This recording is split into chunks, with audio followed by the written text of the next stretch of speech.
11 de la mañana en punto, redondo, 11:00, Redondo, sí, 6 grados impecable. 6 de térmica, está fresca esta Sí, mañana sube un poquito, de pero lunes, está fresco. esperando los 23, 24 del fin de semana que vamos a tener por Una delante. cosa de loco. Recibimos acá en Todas las Cosas a Pilar Barbas, ella es secretaria de la Federación Universitaria Argentina, dirigente de la Juventud de Izquierda Socialista. Pilar, ¿presenté bien? ¿De Muy manera bien. correcta? Perfecto. Muchas gracias por venir. Gracias por la invitación, chicos. Bueno, nosotros nos gusta recibir gente para charlar sobre política, sobre la situación actual, tanto a nivel nacional como en la ciudad de Buenos Aires. En este caso puntual también vamos a charlar sobre la situación en las universidades y demás. Y sobre todo después de la marcha, De la ¿no? marcha la gran 23. marcha, claro, exactamente. Pero bueno, queríamos conocer y conocerte, ¿no? ¿Cómo empezaste vos en la política, a militar? ¿Por qué la izquierda? Digo, ¿qué encontraste ahí que te representa y demás? Bueno, yo empecé a militar de interés político, lo tuve desde muy chica, desde la adolescencia, sobre todo respecto a los derechos humanos. Siempre la fecha del 24 de marzo, esas movilizaciones, cuando era adolescente la desaparición de Luciano Arruga, también me tocó transitar el asesinato de Mariano Ferreira. Fueron cosas que en mi adolescencia me marcaron y me hicieron interesarme por la política y sobre todo en esto de los derechos humanos, de la democracia, de un montón de cosas que me resonaban.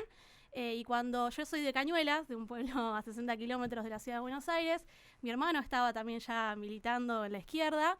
Y cuando vine a vivir a Capital para estudiar en la Universidad de Buenos Aires, bueno, ahí se me abrió un mundo donde empecé a leer a Marx, a empezar a entender un poco más de qué se trataba y bueno, y me empecé a involucrar. En ese momento era el 2013, estaba muy en auge el Frente de Izquierda como fenómeno político de electoral que había surgido en el 2011 y me interesó mucho lo que planteaban, esto de una salida realmente para la juventud, que gobiernen los trabajadores, cosas que para mí hacían a un mundo más justo. Siempre desde chica era querer que todos estén mejor, digamos, tenía como ese sentimiento muy genuino, Claro. que lo fui encontrando en la izquierda, digamos, los cambios radicales. Ahora lo que estamos en discusión si la rebeldía es por derecha o por izquierda, bueno, para mí no quedaban dudas de que la salida alternativa ante los problemas que yo veía que teníamos como jóvenes era por izquierda, eran con cambios radicales por ese sentido. Y bueno, así transcurrí los primeros años de la militancia y después, bueno, otros fenómenos, ¿no? Que hoy me gustaría tocar, que es la cuarta ola feminista, ¿no? Que eso también me tocó porque, bueno, hoy es 3J, muy cerquita de acá, en unas horas va a haber una movilización muy importante, el nuevo aniversario de Ni Una Menos, eso fue en el 2015. Creo que eso me terminó de involucrar totalmente en la política y en los cambios también que tenía que hacer, no solamente como joven, sino como mujer, ¿no? Claro. Ante un sistema capitalista, patriarcal, que para mí no tenía mucho que ofrecer. Entonces, bueno, involucrarme en política para querer cambiar las cosas de fondo. Sí. Y para mí, bueno, la salida es por izquierda, digamos. Y también, bueno, o sea, secretaria de la Federación Universitaria Argentina, Sí. o sea, también te involucraste con la universidad, Sí. con temas de, obviamente, bueno, en este momento de presupuesto Sí. y demás. ¿Cómo también llegaste a este mundo? Bueno, sí, primero, como les comentaba, Sí. arranqué a militar en la universidad, propiamente dicha, en la Facultad de Filosofía y Letras de la UBA. Ahí por los cambios, ¿no? Por las cosas del día a día, de entender que muchos compañeros de cursada no llegaban a pagar los apuntes, que había siempre problemas edilicios. Me tocó también transitar en varios años muchos conflictos docentes salariales. Digo, si bien este año estamos discutiendo el tema de la universidad muy profundamente, porque lo que plantea mi ley es un cambio radical respecto a la universidad pública y gratuita, tampoco podemos desconocer que fueron años también de peleas por lo que el tema presupuestario, digamos, hay cosas que ya se venían arrastrando. Y bueno, ahí me involucré porque también creía que la universidad pública y gratuita tenía que ser acceso para todos, y lo que es el acceso, bueno, también hay que garantizarlo con presupuesto, Claro. ¿no? Claro.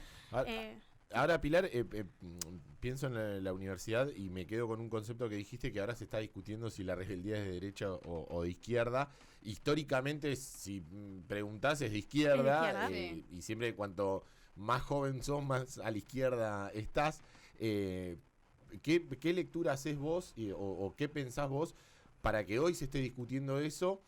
Y que una de la gran base de los votos que llevaron a Milei a la presidencia venga de los jóvenes. Sí, yo creo que se dio también por un desencanto de los gobiernos anteriores. Nosotros creemos que también ocurrió que fueron años de un gobierno peronista y también de los años del macrismo que no resolvieron los cambios profundos que tenía la Argentina y que cada vez para la juventud, que en términos no solamente de educación, precarización laboral, digo, todo lo que hace a pensar de acá a 10 años es muy complejo y ninguno de los gobiernos anteriores lo resolvieron. Entonces eso generó, sinceramente, un desosiego muy, muy fuerte, ¿no? Sobre todo en los jóvenes, los secundarios, que encima transcurrieron esos años en la pandemia, ¿no? Donde también primó un discurso individual, ¿no? Como que la salida es cada uno, el sálvase quien pueda. Y sobre esos lugares, también en cómo los medios de comunicación, sobre todo en la pandemia, hicieron que Milei crezca como figura, bueno, encantaron a ese sector, también un sector más de varones, también lo quiero decir en contraposición al movimiento feminista, que es el movimiento de la revolucionario de las pibas, ¿no? En los secundarios, de los pañuelos verdes y demás, que creo que, bueno, hizo mella en una juventud que esperamos ahora de que no sea para siempre, ¿no? Que realmente creemos que también hay un espacio para que la juventud sea de izquierda, porque sigue existiendo la izquierda y porque creo que también todas las movilizaciones de este año mostraron que la juventud sale a luchar. También eso es un discurso de, bueno, la juventud de derecha ya no lucha por sus derechos, pero lo del 23 de abril fue claro de que había miles de pibes de todas las universidades presentes en las calles, o el 8M con una marea enorme de vuelta de pibas que salían por la marea feminista. Bueno, nosotros creemos que la juventud todavía es rebelde, que está confundida, porque está confundida de los discursos de los gobiernos anteriores, pero que hay un espacio para la izquierda y que tenemos que desandar todo lo que se construyó con la ideología de que Milei puede ser una salida, el capitalismo más salvaje puede ser una alternativa para el futuro que tenemos, pues claramente no tienen nada para ofrecernos. Recibimos nosotros muchas, en general los lunes, vinculados a la juventud. Y yo les hago a todos como una pregunta genérica de también cómo ven la participación y el involucrarse o no en la juventud del día de hoy, a diferencia capaz de años anteriores, y la mirada también a futuro. Yo creo que este año fue un cambio, que la pandemia dificultó el involucramiento de la juventud, que también hubo ahí responsabilidades, el movimiento estudiantil es un lugar de politización impresionante para la juventud, que pasó años de universidades cerradas, cuando volvimos a la presencialidad, también hubo pocos espacios de participación, de discusión, todo eso hizo que la juventud no estuviera tan presente en la discusión política, como creo que este año cambió, porque claro, ante un gobierno de ultraderecha como es el de Milei, me parece que todos tenemos alguna posición, y que después de la marcha del 23 de abril, yo lo noto en las universidades de que hay un cambio muy grande respecto a la participación política, no solamente en las asambleas, sino en las cursadas, con tus amigos hablas de política últimamente, digamos, me parece que la situación de crisis del país amerita que dialoguemos, que pensemos estrategias, que nos pongamos en alguna posición respecto a cómo pensamos que tiene que ser el futuro del país y en eso celebrarlo, ¿no? Porque qué importante que los jóvenes se involucren en política, ¿no? Sí, desde ya. El año pasado, por poner una fecha sumamente subjetiva, ¿vos veías que pasaba lo mismo que este año? En las universidades, En las universidades no. Así había discusión, era un año electoral, digamos. Eso claro. Sin duda nos llevaba a debatir política, pero no al mismo estilo que este año, porque este año ya tenés, digamos, a Milei gobernando, también había una ideología de, quizás Milei, esta confusión de la juventud. Bueno, el año pasado existía más, porque había una esperanza de un sector de la juventud. Nosotros, por ejemplo, pensamos que el 23 de abril marcharon jóvenes que lo votaron a Milei, digamos, y porque pensaban que no iba a privatizar la universidad pública, que estaban cansados del peronismo y que querían otra alternativa. Entonces, dijeron, esto basta, votemos a Milei, pero que ideológicamente no pensamos que todos los pibes que votaron a Milei son de derecha, piensan que hay que sacar el aborto, están en contra de la universidad pública y gratuita. Nosotros pensamos que hay un sector que sí puede ser ideológicamente de derecha, pero que el otro sector en realidad estaba confundido y sin alternativas, ¿no? Y que en ese sentido creo que este año se abre más la posibilidad, porque ya hace 6 meses que gobierna Milei, entonces ya hay claridad de cuál es la agenda de la derecha, que claramente no es lo que pensaban un montón de pibes de lo que iba a ser, digamos. Entonces, en ese sentido me parece que se abrió, y en las universidades, aparte como hay un conflicto latente, porque de hecho no se cerró el conflicto que se abrió el 23 de abril, me parece que está abierto para la discusión más cotidiana. Eso sí me parece que cambió del año pasado a este año. Con respecto a lo de las universidades y vos como secretaria de la Federación Universitaria Argentina, esto que planteaba Jimé hace un ratito, ¿no? De la movilización del 23 de abril y demás, ¿cómo es la situación actual en las universidades? Bueno, es de conflicto abierto, digamos.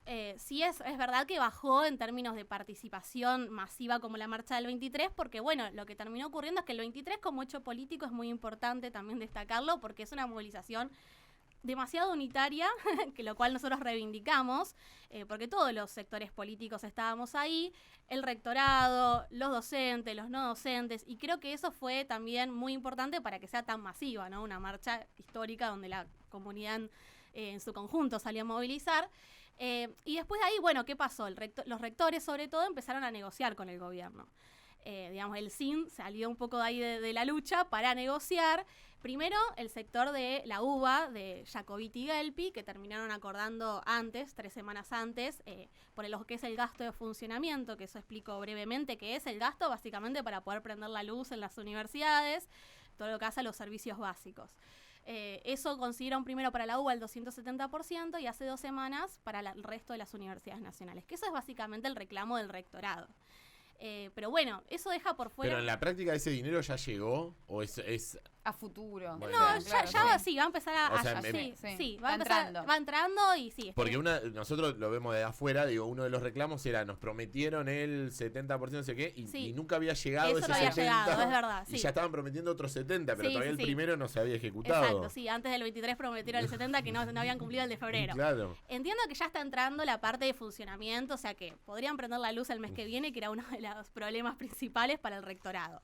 Pero bueno, lo que pasa es que eso es solamente uno de los puntos de la movilización, porque el presupuesto lo hace más que nada lo que son los salarios, Claro. que es el tema salarial de docentes y no docentes que vienen perdiendo muchísimo ante la inflación, que tienen todas las semanas reuniones de gremiales donde les vuelven a ofrecer una miseria, y eso es lo que no quiere dialogar el gobierno. Por un lado lo de los salarios, después está también el tema de las infraestructuras. Él cuando asume el gobierno de Milei para las obras públicas, infraestructura de universidades, y de hecho había 5 universidades que iban a abrir, que no van a abrir. Y después todo lo que tiene que ver con las becas Progresar y demás, que están totalmente desactualizadas y que es cada vez más difícil poder ingresar a que los estudiantes puedan acceder a una beca, que en este contexto de ajuste, inflación y demás, cada vez es más necesario para mantener una cursada. También el reclamo del boleto, digo, ahora el subte cada semana, todas las semanas un aumento nuevo, muchas de las universidades, la UBA, de hecho, no tiene un boleto educativo, eso a veces la gente ni lo sabe, ¿no? Porque hay universidades que sí cuentan con boleto educativo, la UBA, la UNA, muchas de las universidades grandes nacionales no tienen ningún tipo de boleto educativo para que eso se refiere a que el estudiante pague menos, sería el boleto. Exacto, eso ocurre en alguna... boleto estudiantil. Por ejemplo, después de las movilizaciones del 2016, que fueron también muy grandes por el boleto, en La Plata hay un boleto educativo. Insuficiente, obvio, porque siempre no está actualizado. Pero hay una tarifa diferencial para los estudiantes. Sí, y muchas universidades nacionales pasa, en la UBA nunca. O sea, bueno, es llamativo, digo, la UBA, que es la universidad más grande, con más estudiantes, no tiene ningún tipo de boleto. También en ese momento pasó algo similar ahora que quisieron como cortar a la UBA, ahora quisieron cortar a la UBA a las demás, en ese momento hicieron eso con la de La Plata, ¿no? Como la movilización era más grande en La Plata, le dieron el derecho a los chicos muy bien de la Universidad de La Plata y abandonaron a todos los demás a la suerte, ¿no? Y bueno, hoy en día no tenemos boleto.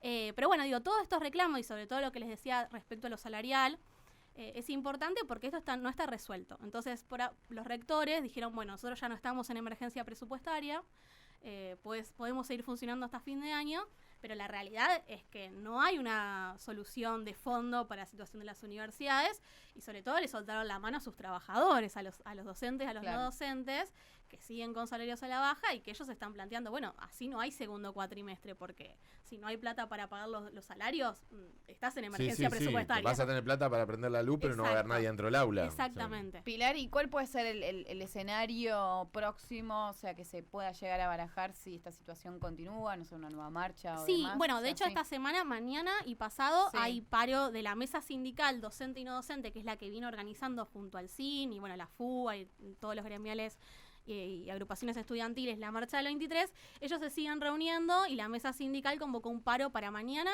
y el 5. Son 2 días de paro de 48 horas y se están planteando unas clases públicas para el día lunes en Plaza de Mayo. El lunes que viene estaría esa acción de visibilización. Y bueno, y después lo que se está rumoreando, discutiendo es, bueno, si esto no hay un avance, no hay comienzo del segundo cuatrimestre. Un poco así ocurrió en el conflicto de 2018, que era un conflicto salarial en ese momento. Bueno, paro al comienzo del cuatrimestre y bueno, empecemos a discutir, porque como decía, si solo podemos prender la luz, no hay solución de fondo para la situación de las universidades.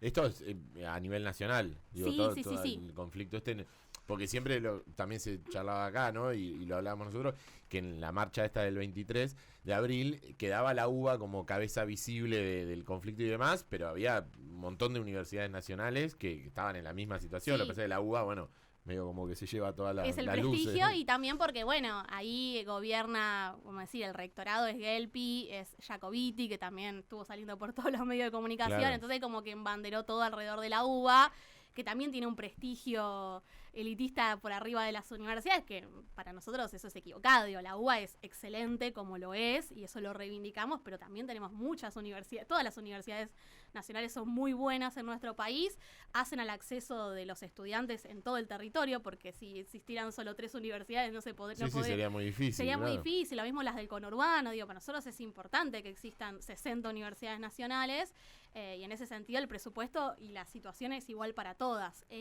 Así que sí, el conflicto es nacional y de hecho esta mesa sindical es una mesa que nuclea los gremios a nivel nacional y que llamó los paros para estos días. Pilar, hablemos de la izquierda y de la política, si se quiere, acá en la Ciudad de Buenos Aires, a nivel nacional. ¿Cómo ves vos, digo, siendo parte de la izquierda, al partido en la Ciudad de Buenos Aires? Digo, teniendo en cuenta, digo, no la situación y la coyuntura, que hace 20 años gobierna un mismo partido, en general la oposición en la Ciudad de Buenos Aires, no solo la izquierda, en general la oposición al partido oficialista, se le suele hacer muy difícil, digo, acceder al gobierno o a cargos. ¿Cómo lo ven ustedes, digo, de la izquierda? Sí, la discusión en la ciudad es importante porque, como decís, son años de gobierno del PRO y un gobierno del PRO que gobierna encima ahora, digamos, secretaría de Milei, digamos. O sea, acá, básicamente, en ese sentido, bueno, creemos que es importante un cambio hacia la ciudad de Buenos Aires en todas las perspectivas. Digo, los problemas que tenemos a nivel nacional los vemos también en la ciudad en cómo se implementan en términos de educación, de salud, o sea, todo eso, digo, los hospitales en la ciudad de Buenos Aires no están bien. Hay un problema muy importante que para mí, para la juventud, es para discutir, que fue parte de la campaña y la discusión del año pasado, que es lo habitacional. En la ciudad de Buenos Aires es imposible alquilar, y para eso no hay ninguna solución.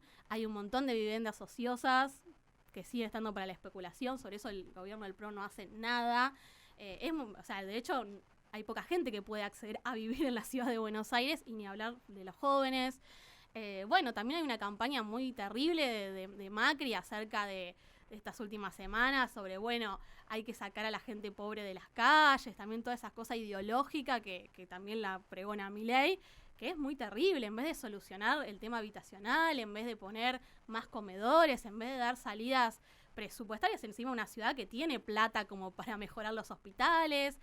Ahora estamos discutiendo el tema de las universidades, pero la situación en las escuelas, en los secundarios y en los terciarios de capital que dependen del presupuesto de la ciudad, también hay conflictos. Digo, todas las discusiones alrededor de las comidas de los pibes, que tienen comidas nunca nutricionales, que no llegan, los salarios a la baja, digo, todos esos son problemas a nivel. Hay conflictos, digo, de los docentes. Nosotros también somos parte del gremio de ADEMIS por los paros. Claro, sí, paros por salarios. Es una miseria lo que cobran los docentes en la ciudad de Buenos Aires. Digo, un poco el gobierno del PRO está bastante alineado al gobierno de Javier Milei, digamos. Y acá, digamos, Jorge, con un presupuesto que tiene para poder hacer un montón de mejoras, digamos, más o menos se maneja en seguir achicando. De hecho, hubo un montón al principio de del gobierno de la ciudad, hubo un montón también de despidos, alineándose al gobierno nacional, digo, con un presupuesto diferente, que no terminan de resolver las problemáticas de fondo de la ciudad, que tiene que ver obviamente con lo habitacional, me parece que ahí lo fundamental, salud, educación, bueno, un poco las mismas discusiones que a nivel nacional, y que me parece que el gobierno de Macri no da soluciones de fondo.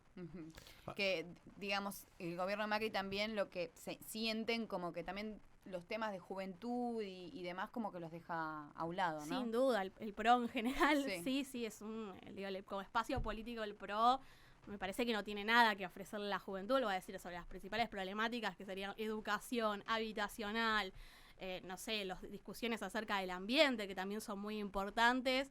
El año pasado hubo un conflicto muy, muy grande en la reserva ecológica, que estaba también relacionado a una discusión en la Universidad de Ciencias Exactas, donde el gobierno lo que quería hacer es poner bares. Digo, ellos tienen una lógica comercial, básicamente, de la ciudad, de especulación con IRSA, con las grandes inmobiliarias, para seguir haciendo una ciudad para ricos. Nosotros decimos, es una ciudad para ricos y cada vez es más expulsiva para los trabajadores, porque la mayoría de los trabajadores tienen que ir a vivir a provincia de Buenos Aires, venir a estudiar acá o trabajar, porque no es inaccesible cada vez más la ciudad de Buenos Aires. Bueno, ese es un poco el modelo que plantea el PRO. Te escucho y pienso en charlas anteriores que tuvimos con referentes de otros partidos, y en general coinciden, ¿no? con las problemáticas. Tal vez no coinciden tanto en las soluciones, pero sí las problemáticas. ¿Por qué crees vos que no se puede lograr una solución si todos coincidimos? Yo vivo en provincia de Buenos Aires, y en provincia de Buenos Aires, en el 95% de los casos, las problemáticas son las mismas. Sí, vivienda, salud, educación.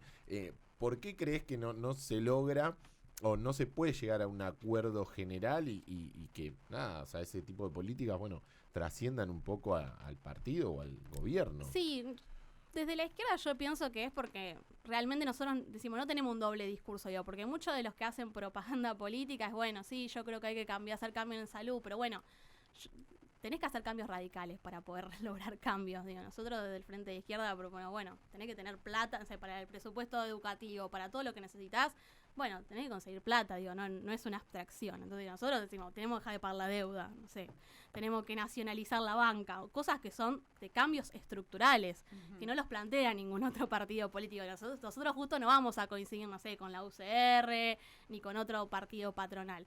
Lo demás son cambios, por eso vuelvo a decir, los otros espacios políticos te lo pueden plantear, pero son cambios que se van a quedar a mitad de camino, digamos, y quedan más en voluntades de algún pibe que por ahí cree que dentro de su espacio político del radicalismo van a conseguir un cambio, pero digo, son los que nos gobiernan hace años. Entonces, yo creo que, por ejemplo, pasa mucho con el peronismo esta discusión, ¿no? Que a veces discursivamente dice, bueno, pero ustedes no están tan lejos de lo que plantea, ¿no? El peronismo y la izquierda. Pero lo que pasa es que el peronismo no hace un cambio de fondo respecto, digo, ya tuvimos experiencias de gobiernos peronistas y fracasaron porque no hay un cambio, digo, el último acuerdo con el FMI lo bancó, Massa le bancó toda la deuda que tenía Macri y siguió enredándose con el FMI, digo, no hubo cambios en ninguno de los puntos transversales que nosotros planteamos. Porque el peronismo es eso, digo, el peronismo es doble discurso, es sí, digo que tengo que hacer cambios radicales, pero sigo negociando, sigo acordando con el FMI, no planteo un cambio de fondo. ¿Y crees que Argentina puede hacer ese tipo de cambios? Te escucho y pienso y digo, y en general podemos estar de acuerdo, digo, sí. Y coincidimos, pero si hay un se camino puede lograr, hacia ese, sí, se puede lograr, ¿y de qué forma, no? Se puede pensar claro. en eso de no pagamos la deuda, rompemos con el FMI, digo, que discursivamente suena como que está bien, pero digo, no sé si Argentina hoy está en condiciones o sí, no lo sabemos. Claro, bueno, para mí la pregunta es, yo creo que no se tiene que ser objetivo en que la deuda nos llegó hasta acá y la deuda no tiene salida. Yo creo que eso es lo que también muchos gobiernos han mentido, sobre todo el peronismo, de que se puede seguir pagando la deuda y algún día la vamos a terminar. Pero la deuda está armada para que no se pague nunca, digamos. Nosotros seguimos pagando intereses. Digo, es un mecanismo que tiene un organismo internacional para que los países estén agarrados a esa situación y puedan pensar en los lineamientos que pide el Fondo Internacional, digo, porque digo, ahora mismo la ley bases. El FMI está viendo si mi ley la logra aprobar o no, digo, y nos está controlando de Estados Unidos, digo, no tiene salida. O sea, no tiene, o sea, claramente no es que va a ser todo muy fácil si dejamos de pagar la deuda y listo, y Argentina va a estar perfecto, porque obviamente que vamos a tener nuestras complicaciones y es una transición pero nosotros creemos que es necesaria y que también se dejó de pagar la deuda en nuestro país. A veces no se recuerda, pero en el 2001 se tuvo que dejar de pagar la deuda porque la crisis era tal. Y también a eso lo ayudó el argentinazo, digo, por eso nosotros decimos, bueno, claramente también tiene que haber la lucha en las calles, que la presión para que los gobiernos tomen medidas radicales como fue en el 2001 y que también el reacomodo de la salida del 2001 tuvo que ver con que tuvimos que dejar de pagar la deuda esos primeros años y destinarla al país, básicamente, a solucionar las cosas de fondo que teníamos que hacer. Pero bueno, para mí tiene que ver con esto, con que nos han inculcado que es imposible, pero la verdad que de la otra no hay salida. Entonces tenemos que hacerlo, digamos, porque si no, vamos a seguir en esto. Argentina sigue con los intereses, siguen pasando los gobiernos y seguimos cada vez peor. Sí, de hecho el propio fondo nos gira la plata para pagarle a ellos mismos. Exactamente, es una rueda sin fin que arrastramos desde la dictadura para acá. Entonces, bueno. Sí. No se termina nunca. A nivel nacional, esto, bueno, obviamente hablábamos de la ciudad y de cómo estaba la izquierda. A nivel nacional, ¿cómo está la izquierda? Me imagino ya también el año que viene son elecciones legislativas. Sí. En general la izquierda se suele hacer fuerte en las legislativas. Sí. ¿Cómo están proyectando? ¿Cómo están? Sí, cómo están también laburando en base a eso, ¿no? Ya a mitad de año. O sea, es como uno que ya también se adelanta y piensa en un escenario posible. Sí, primero igual nosotros no nos gusta pensar en términos, somos de la izquierda. Claro. Y nosotros, porque es también un discurso contra el peronismo que nosotros decimos, en parte del peronismo, obviamente es oposición al gobierno de Milei, pero está pensando en cuántos legisladores entran o cuántos diputados entran el año que viene. Y para nosotros falta un año, y es un año muy importante, y lo que está pasando mientras alguien podría estar pensando en las legislativas es que nos están cagando de hambre hoy en día, digamos, que la gente no llega a pagar la luz, no llega a fin de mes, no puede pagar el subte. Entonces, digo, el Frente de Izquierda lo que está haciendo, organizando la lucha para que el gobierno pare de ajustarnos, digo, mientras nosotros estamos acá discutiendo, hay 5.000 kilos de comida en un galpón mientras la gente se muere de hambre. O sea, del Frente de Izquierda estamos en las luchas en su conjunto, digo, tanto de la clase trabajadora, porque hay un montón de luchas respecto a que están despidiendo, hay gente que ya no sabe cómo va a seguir viviendo porque no tiene para comer, como digo, obviamente en la universidad, porque haya presupuesto para la universidad, respecto al movimiento feminista, hoy vamos a ser parte de la marcha del 3J porque nos siguen matando a las mujeres todos los días. Entonces digo, el Frente de Izquierda en su conjunto estamos en las luchas y apoyando, y desde los diputados que tenemos actualmente en el Congreso, que bueno, que son 5 bancas del Frente de Izquierda, obviamente dando una disputa política ahora contra la ley de bases. Digo, que ahora pensando en que si finalmente tienen dictamen y la semana que viene se trata, bueno, exigirle a las centrales sindicales que hagan un paro, ese día que cesen las actividades para que la gente pueda marchar contra la ley de bases, que si eso avanza es terrible para cualquier laburante, para las mujeres, para la juventud en términos de la precarización laboral. Digo, esa es la estrategia o lo que pensamos de la izquierda, que es lo que nosotros también decimos que cuando hacemos campaña, digo, la izquierda es ese modelo diferente de gobierno que planteamos y también todas las luchas y el apoyo a que los trabajadores vivan cada vez mejor y no peor. Y bueno, el año que viene veremos. Ojalá que el año que viene, si llegamos y cómo lleguemos, le vaya bien a la izquierda, que la gente deje de elegir también al peronismo como opción. También creo que ya se hizo la experiencia con lo que es Milei, y que la gente cada vez va perdiendo más confianza en Milei. Hay gente que todavía está esperando, pero yo creo que eso cada mes se va perdiendo. Sí, en ambos, ¿no? O sea, lo que es Milei, peronismo, qué sé yo. Exacto. O sea, me parece que sí, ya hay un descreimiento de todos. Desgaste de los todos. Dos espacios. Entonces, bueno, que nos den la oportunidad a nosotros. Creo que por lo menos lo que también estamos haciendo en el Congreso, que si el año que viene la discusión es legislativa, me parece que somos un bloque que totalmente claro en sus posicionamientos, que no es que vamos a negociar algún apartado, que estamos en contra de que avance la ley de bases, que estamos por el presupuesto universitario, digo, que estamos en los reclamos populares y que no solamente lo hacemos adentro del Congreso Nacional, sino en las luchas. Digo, ahora viajaron compañeros a Misiones que siguen en un conflicto, digo, acompañando esas peleas, pero bueno, pensar de acá a un año, creo que tenemos que pensar en las próximas semanas en esto que les comentaba, la ley de bases, porque no sé, en un año que puede pasar con el gobierno de Milei. Sí, Argentina, lo que decimos siempre, es ese país que te vas una semana y cambió todo y en Exactamente. 20 años no cambió nada. O sea, Sí. volvés en 20 años y sigue siendo el mismo país, estamos Exacto. siempre en Pero el este mismo año es un círculo. año que no nos deja descanso, eso sí. Pero No, está no, y siendo bueno, difícil. estamos en junio. Parece que Sí, estamos sí. con el cansancio de diciembre ya, pero sí. Bueno, Pilar, gracias por acercarte acá a la radio, por charlar este ratito con nosotros y bueno, seguramente seguiremos más adelante. Bueno, muchísimas gracias por el Gracias. espacio. Por favor. Un programa de interés general con las noticias que tenés que saber. Noticias que tenés que saber. Noticias que tenés que saber. Noticias que tenés que saber. Noticias que